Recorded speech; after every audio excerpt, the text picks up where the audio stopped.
हो गए আপনারা বুঝতেই पहेली পাচ্ছেন কেন উদিতদা मोहन এত গাইছে, এত কেন बागान। মুডে আছে, কারণ মোহনবাগান খুব বড় বড় সাইনিং করাচ্ছে, খুব ভালো ভালো সাইনিং করাচ্ছে, তাই উদিতদার মুড খুবই ভালো।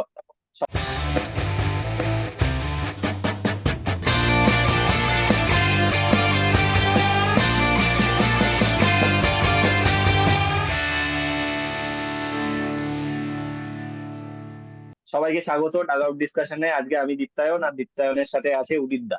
উদিতদা, ওয়েলকাম ব্যাক। অনেকদিন পরে আবার, আর আমরা আবার অনেকদিন পরে ফুটবলের ভিডিওতে ফিরে এসেছি। তো উদিতদা, প্রথমেই আমি চলে আসবো মোহনবাগানের খবর নিয়ে। মোহনবাগানের খবরে বলতে গেলে আপুইয়া, যেটা সব থেকে বড় সাইনিং বলতে গেলে এবারে, মানে হট ফেভারিট। আর এটা নিয়ে তুমি কি বলতে চাইছো? নমস্কার সকলকে ডাগর ডিসকাশনে আর একটা ভিডিওতে। তো দেখো, আমি আপুইয়া নিয়ে বেশি কিছু আমি রাখবো না, মানে আশা আমি এখনো অবধি রাখছি না। এই কারণেই রাখছি না, কারণ গত বছর কিন্তু অনিরুদ্ধ থাপা কিন্তু মানে নিজে চেন্নাই থেকে যখন মোহনবাগানে এলো, প্রচুর প্রচুর একটা মানে হাইপ তৈরি হয়েছিল, আর অনিরুদ্ধ থাপা এই করবে সেই করবে, কিন্তু অনিরুদ্ধ থাপার টোটাল সিজনটাই ফ্লপ গেছে। আমি একজন মোহনবাগান মানে ফ্যান হয়ে এটা বলতে পারবো না, মানে এটা বলছি, এটা সত্যি কথা বলছি, সত্যি কথা বলতে কোনো আমার বাধে না। দ্বিতীয় কথা হচ্ছে, দেখো আপুইয়া মানে মুম্বাই সিটি এফসি তে যে পরিমাণ ওয়ার্কলোড নিয়ে মিডফিল্ডে খেলতো, মানে সেই পরিমাণ খেলাটা দিতে পারবে কি পারবে না সেটা সম্পূর্ণ নির্ভর করছে তার খেলার উপরে। এইবার দেখা যাক যে মানে যদি এবারে হাইপের মতন হয়ে যায়, অনিরুদ্ধ থাপার মতন হয়ে যায়, তাহলে খুব চাপ হয়ে যাবে। এটা এইটুকুই কিন্তু আপুই। আহ, কিন্তু উদিত দা, একটা জিনিস দেখতে হবে, অনিরুদ্ধ থাপাকে আমরা ডিফেন্সিভ মিডফিল্ডার হিসেবে খেলাচ্ছিলাম মোহনবাগান। আর তোমার চেন্নাইনে ও কিন্তু ডিফেন্সিভ মিডফিল্ডারের রোলে ছিল না। এইদিকে আমাদের মানে মোহনবাগান টিমে এবছর আপুইয়া অ্যাজ আ ডিফেন্সিভ মিডফিল্ডারই খেলবে। মানে ও নিজের পজিশনেই খেলবে, যে পজিশনে ও মুম্বাইতেও খেলতো, ওই পজিশনেই খেলবে। তো আমার মনে হয় না যে খুব একটা প্রবলেম হবে। তবে এটা দেখো আমার মনে ফর্ম হয়। একটা, না আমি আমি তোমাকে এই প্রসঙ্গে বলে রাখি, লিস্টনের কথা একটু বলি। লিস্টন কিন্তু হায়দ্রাবাদ এফসি তে যে পজিশনে খেলতো, মোহনবাগানে কিন্তু একই পজিশনে খেলে এসেছে, ঠিক আছে। লিস্টন কিন্তু হায়দ্রাবাদ থেকে চলে আসার পর থেকে লিস্টন কিন্তু মোহনবাগানে প্রথম একটা বছর ভালো খেলেছে, তারপরে থেকে কিন্তু রীতিমতন ভাবে ঝুলিয়ে এসেছে। হ্যাঁ, কিছু কিছু ম্যাচে লিস্টন হয়তো ভালো খেলেছে, যেমন লিগ শিল্ডের যে ডিসাইডার ছিল সেখানে লিস্টন ভালো খেলেছে, কিছু কিছু ক্রস ভালো তোলে। সেরকম আমি বলছি, কোনো প্লেয়ার যদি ফর্মে না থাকে না, কোনো একটা হতেই পারে সে প্লেয়ারটা যে বছর ভালো খেলছে তার পরের বছর না ফর্মে থাকতে পারে। এবার সেটা যদি ফর্মে না থাকে না, তখন মানে সেই প্লেয়ারটাকে নিয়ে মানে খুব চাপ হয়ে যায়, মানে এতটা টাকা ব্যয় করে আনলাম আমি প্লেয়ারটাকে, ধরো 22 কোটি 23 কোটি টাকা দিয়ে এনেছি একটা প্লেয়ারকে 4-5 বছরের জন্য সাইন করিয়ে, এবার না নিয়ে আসতে পারলে পুরো তখন ওই সাপে ছুঁচো গেলার মতন অবস্থা হবে। যেমন ওই যে মানে না পারছি বেচতে, না পারছি কিছু করতে, লোনে পাঠাতে, তখন যদি কেউ নাও নেয় এরকম ফর্ম দেখে। আপুইয়ার এখন হাইপ প্রচুর, মানে এখন আপুইয়াকে যদি লোনে মোহনবাগান ঘোষণা করে লোনে পাঠাবো, তখন সমস্ত টিম বলবে আমি নিয়ে নেবো, আমি নিয়ে নেবো। কিন্তু এই ফর্ম খেলার দেখার পরে যদি এরকম হয় না, তখন আপুইয়াকে বেচা খুব চাই। যেমন কামিন্সকে তুমি এখন বেচতে গেলেও কামিন্সকে কেউ নেবে না। কামিন্সের অবস্থা মানে কামিন্সকে খেলা দেখে সবাই বুঝে গেছে কামিন্স বল সার্ভিস ঠিকঠাক না পেলে সেটা পারবে না। এমনকি কামিন্স বল সার্ভিস পেতো শুধুমাত্র কাউকে ভালো খেলতে বলে, মিডফিল্ডারে, ঠিক আছে। সেখানে আমি সেই জন্য বলছি যে কোনো প্লেয়ার যদি নিজের পজিশনে যতই খেলুক, যদি ফর্মের ধারে কাছে না থাকে না, সেই প্লেয়ারকে নিয়ে আমি কোনো আশা রাখি না। উদিত দা, মোহনবাগান নতুন কোন প্লেয়ারকে সই করাচ্ছে এবং করাবে, তোমার কাছে কি খবর আছে? আমার কাছে আপাতত যেটা, দেখো সবার কাছে খবর আছে, সেটা হচ্ছে টম অ্যালড্রেড একটা সাইন হয়েছে, ব্রিটিশ ফুটবলার। তবে টম অ্যালড্রেডের টম অ্যালড্রেড কে হচ্ছে মানে লিগে খেলতো? হ্যাঁ, এলিকে খেলতো, এলিকের থেকে বড় কথা ও এতেও খেলেছে, মানে ওয়াটফোর্ডেও খেলেছে, ইংলিশ প্রিমিয়ার লিগে ওয়াটফোর্ডেও খেলে এসেছে। তো আমি সেদিক দিয়ে বলবো না, ওয়াটফোর্ডে যখন খেলতো বা ভালো খেলতো, তখন বয়সটা কম ছিল, এখন বয়স 34 বছর, 33+ বয়স। এবার এই বয়সে এসে কতটা কি ওয়ার্কলোড নিতে পারবে সেটা মানে জানা নেই। তবে এরিয়াল বলে খুব ভালো, 6.5 ফুটের কাছে লম্বা। আচ্ছা, আর একটা জিনিস সেটা হচ্ছে মানে আমরা যেটা দেখেছি আইএসএল ফাইনালে, জনি কাউকোর ক্ষেত্রে হয়েছে, এজ ফ্যাক্টরটা বোঝা গেছে। জনি কাউকো এতটাই স্লো হয়ে গিয়েছিল ফাইনালে, মানে টোটালি ভুলভাল পাস, তারপরে হচ্ছে মানে কোনো খেলার মানে যে ছিঁড়ি ছাঁচ নেই। যাই হোক, সেগুলো পরের ব্যাপার, ওটা কিন্তু সব শেষের থেকে দিকে, মানে ওটা যখন খুব গরম পড়ে গেছিল কলকাতায়, হ্যাঁ আমি তো যাই মনে করি হোক, জনি কাউকের দুটো পার্ট ছিল। হ্যাঁ যাই হোক, জনি কাউকো যখন প্রথম এসেছিল তখন অবভিয়াসলি ভালো খেলতো চোটের আগে, মানে জনি কাউকোর একটা যেমন হয়েছিল, জনি কাউকো এসিএল ইনজুরির আগে যে খেলাটা খেলেছিল, ওই খেলাটা কিন্তু এসিএল ইনজুরি পরে এসে কিন্তু সেই খেলাটার মানে ঠিকঠাকও দেখাতে পারেনি। একটা ম্যাচে দেখেছিলাম সাহালকে যে বলটা মানে থ্রু পাস বাড়িয়েছিল, সাহাল গোল করেছিল। তো যাই হোক, ওসব কথা ছেড়ে দিলাম। আমি এখন আসছি টম অ্যালরেডির কথা। টম অ্যালরেড মানে যে পজিশনের প্লেয়ার, সেন্ট্রাল ব্যাকের খেলোয়াড়, সেন্ট্রাল ব্যাকে এরিয়াল বলে খুব ভালো, সমস্ত কিছু ঠিকই আছে। কিন্তু একটা প্লেয়ার মানে আমি যেটা দেখলাম আলটিমেটলি, সবার সাথে অনেকের সাথে কথা বলছিলাম মানে টম অ্যালরেডকে নিয়ে। টম অ্যালরেডির একটাই সমস্যা হচ্ছে, টম অ্যালরেড খুব স্লো, মানে খুব স্লো প্লেয়ার, ঠিক আছে? এবং মানে প্রথম থেকেই ও স্লো। মানে ও যে টিমটার হয়ে খেলতো, মানে কিন্তু ওর পার্সোনাল স্ট্যাট খুব ভালো, personal stat as a player খুবই ভালো প্লেয়ার। এবার দেখো, একটা টিমের মধ্যে 10টা যদি পচা মানে একটা ঝুড়িতে 10টা পচা আম, একটা ভালো আম থাকে, অবভিয়াসলি সেই ভালো আমটার কোনো মূল্য থাকবে না। এবার সেটা যদি হয় তো ভালো, আর যদি সেটা নাও হয় তো মানে তখন মানে টাকাটা জলে, এই যে 3 কোটি টাকা দিয়ে প্লেয়ারটা কিনছে, এইটাই বলার। তবে হ্যাঁ, ভালো হলে ভালো, বয়সটা কোনো ফ্যাক্টর আশা করছি হবে না। যদি মানিয়ে নিতে পারে তো খুবই ভালো, মানিয়ে নিতে। একদম একদম। আর ইস্ট বেঙ্গল নিয়ে কি খবর আছে উদিত দা? ইস্ট বেঙ্গলে আপাতত আমি দেখলাম যে গত কালকে ক্লেইটন সিলভা, তারপরে ক্রেসপো, কোচ ওদের কুয়াদ্রাত, এরা সব এসছে কলকাতায়। সম্ভবত এখন থেকে প্র্যাকটিস শুরু করছে, কারণ 27 তারিখ থেকে তো শুরু হচ্ছে টুর্নামেন্ট শুরু হচ্ছে। 18ই আগস্ট শুনলাম মোহনবাগান ইস্ট বেঙ্গল ডার্বি হচ্ছে। কতটা ওটা সঠিক ডেট আমি জানি না। আর তাছাড়া হচ্ছে 13ই জুলাই হচ্ছে সিএফএল ডার্বি রয়েছে, মোহনবাগান ইস্ট বেঙ্গল, সম্ভবত জুয়ারে দিতে হবে। হ্যাঁ, তবে ইস্ট বেঙ্গলের এখনো দুটো সাইনিং বাকি, 4টে ফরেনার কনফার্ম রয়েছে। সেটা হচ্ছে Saul Crespo, Dimitri Diamantakos, third number হচ্ছে আম, ওই যে মাদি তালাল, আর নাম্বার 4 হচ্ছে বিদেশি, মোটামুটি ওদের কনফার্ম রয়েছে। আর দুটো স্লট ওদের ফাঁকা আছে। মোহনবাগানের একটা স্লট ফাঁকা আছে, ইস্ট বেঙ্গলের দুটো স্লট ফাঁকা আছে। আর এছাড়া দেবজিৎকে সাইন করিয়েছে। দেবজিৎ তো অনেকদিন আগেই সাইন হতো, সেটা জানা কথা, কিন্তু দেবজিৎকে সাইন করিয়েছে, এটা ভালো সাইনিং। দিমিত্রি দিয়ামান্টাকোস ভালো সাইনিং। সাউল মিডফিল্ডে ভালো খেলে, মাদি তালার মিডফিল্ডে ভালো খেলে। কিন্তু ইস্ট বেঙ্গলের একটা সমস্যা আমি এই ক্ষেত্রে বলে রাখি, ইস্ট বেঙ্গল আর মোহনবাগানের তফাৎটা কোথায় করে দিচ্ছে। ইস্ট বেঙ্গলের ইনভেস্টরও ইমামি, মোহনবাগানের ইনভেস্টর হচ্ছে আরপিএসজি গ্রুপ, ঠিক আছে? সব ঠিক আছে, সবই ঠিক আছে। আমি আমি ক্লাবকে বেচেছে, ক্লাবকে কিনেছে, আমি সেই প্রসঙ্গে একদমই যাচ্ছি না। আমার কাছে কথা হচ্ছে মানে ইস্ট বেঙ্গলের টিম করে, এই টিমের ক্ষেত্রে বা টিম যে করছে ইস্ট বেঙ্গলের, সেক্ষেত্রে ইমামি একটা বড় ভূমিকা পালন করে। ইমামি একটা টাকা বেঁধে দেয় প্রত্যেক বছর। যে যেমন আমাদের ছোটবেলায় বাবারা বাবা বাবা বাজার করতে পারলে একটা টাকা বেঁধে দিত, যে এই 50 টাকা বা 100 টাকার মধ্যে যা বাজার হবে তাই নিয়ে আসবে, ঠিক আছে? ইমামির হচ্ছে এইরকম, ইমামির প্রসেসটা। সেখানে Sanjiv Goenka one of the most passionate man.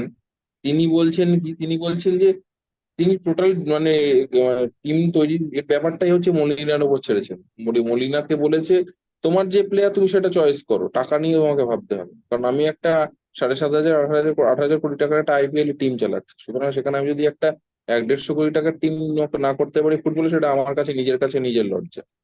সুতরাং এই রকম যদি একজন ইনভেস্টর পাওয়া যায়, সেখানে আর এর থেকে আর ভালো কথা কি হতে পারে। তবে ইস্ট বেঙ্গল মানে যদি একটু মানে ইস্ট বেঙ্গলের টার্গেট হচ্ছে মানে আইএসএল এ যে সমস্ত প্লেয়ার গুলো ভালো খেলছে সেই সব দিকে নজর দিচ্ছে। এবং ইস্ট বেঙ্গল মানে যে না একটু টাকার অঙ্ক বাড়ছে, যেমন আপুইয়ার ক্ষেত্রে বলি, আপুইয়ার ক্ষেত্রে ইস্ট বেঙ্গল আমি শুনেছিলাম 16-17 কোটি টাকা একটা ইনভেস্ট করেছিল সেখানে।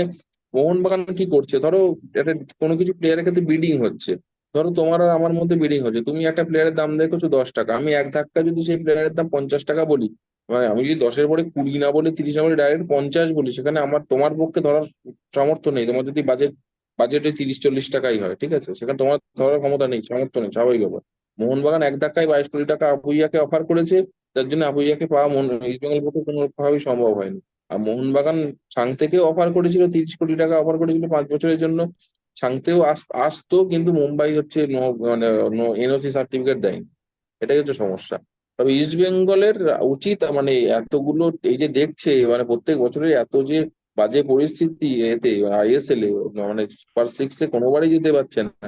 এক্ষেত্রে উচিত একটু বেটার টিম তৈরি করা, মানে অন্যান্য বিভিন্ন প্লেয়ারদের প্রোফাইল টোফাইল ঘেঁটে একটু ভালো করে টিমটা তৈরি করা, এটাই বলবো। এছাড়া আর কিছু বলার নেই ইস্ট বেঙ্গল সম্পর্কে।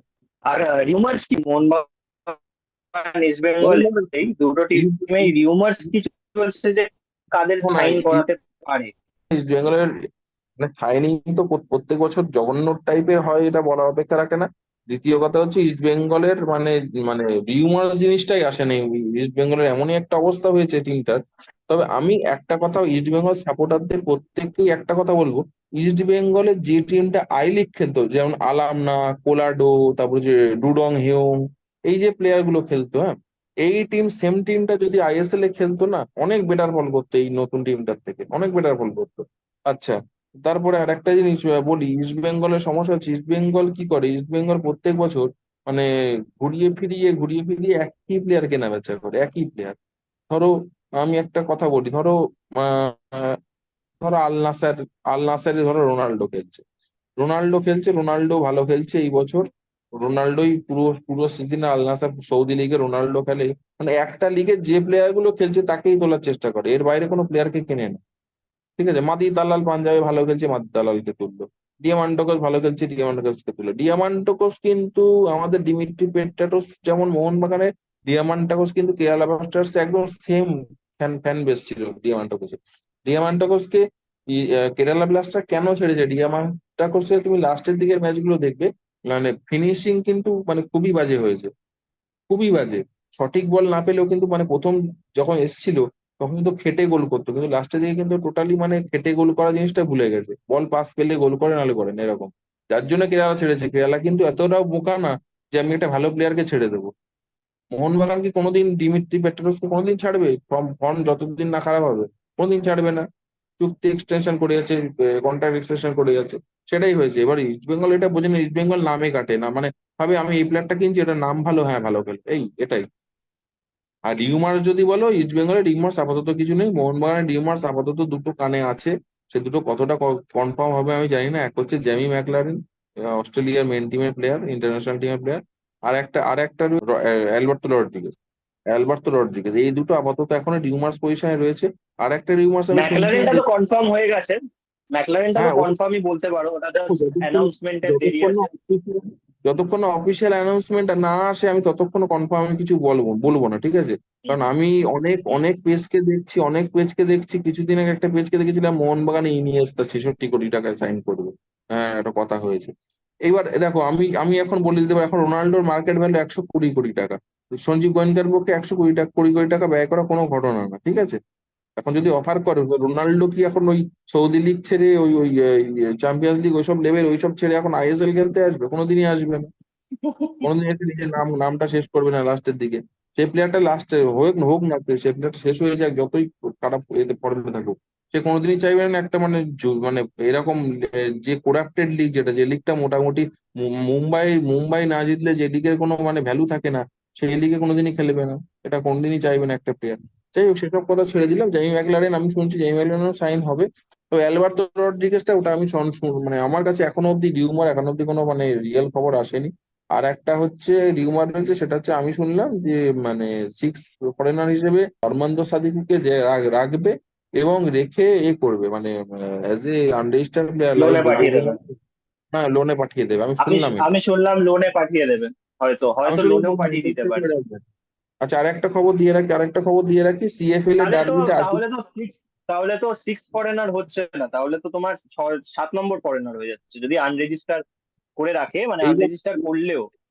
হ্যাঁ করলেও তো, হ্যাঁ, বলো বলো। এবার এইবার একটা জিনিস দেখো, ইস্ট বেঙ্গলের কথা বলছি না, মোহনবাগানের, আমি মোহনবাগানের একটা কথা বলি। মোহনবাগান প্রত্যেক বছর এই যে নতুন টিমটা করছে, গত বছর থেকে একটা শুরু হয়েছে, প্লেয়ারদের সাথে পরিচয় করানো, খেলার মাঠে সিএফএল চলাকালীন পরিচয় করানো, সব ঠিক আছে। এই টিমটা নিয়ে তুমি যতক্ষণ না সেট করতে পারবে না, ততক্ষণ এই টিম কোনোদিনই ভালো ফল করতে পারবে না। তুমি এর নমুনা দেখো, গত বছর ডুরান্ডের হচ্ছে প্রথম ডার্বি, যেটা 3 সেপ্টেম্বর না একদম। 12 সেপ্টেম্বর হয়েছিল। আমার কাছে সেই টিকিটটা এখনো রাখা রয়েছে, আমার দেখতে যাওয়া প্রথম ডার্বি হার ওটা, ঠিক আছে, 1-0 গোলে। তুমি ওই টিমটায় দেখো, কোনো বোঝাপড়া নেই, সবাই কিন্তু নেমেছিল, সবাই জানে মোহনবাগান থেকে 5টা গোল মারবে। একটা 10 কোটির প্লেয়ার নেমেছে, একটা 7 কোটির প্লেয়ার নেমেছে, একটা 5 কোটির প্লেয়ার নেমেছে, একটা 70 কোটির টিম মাঠে খেলছে, টাকাতেই জিতে যাবো ভাবছে। আমি এই 70 কোটির টিম নেমেছে, তাতেই 35 কোটি ভয় পেয়ে মাঠ ছেড়ে পালিয়ে যাবে। কিন্তু একদমই তা না, ইস্ট আর বেঙ্গল পুরো সাজানো খেলা করে। আর ইস্ট বেঙ্গল খেলার আগে প্রত্যেক বছর প্র্যাকটিস রীতিমতো সুযোগ পায়, এই মোহনবাগান সেই জিনিসটাই নেই। তো এবার এবার কি করবে আমি জানি না।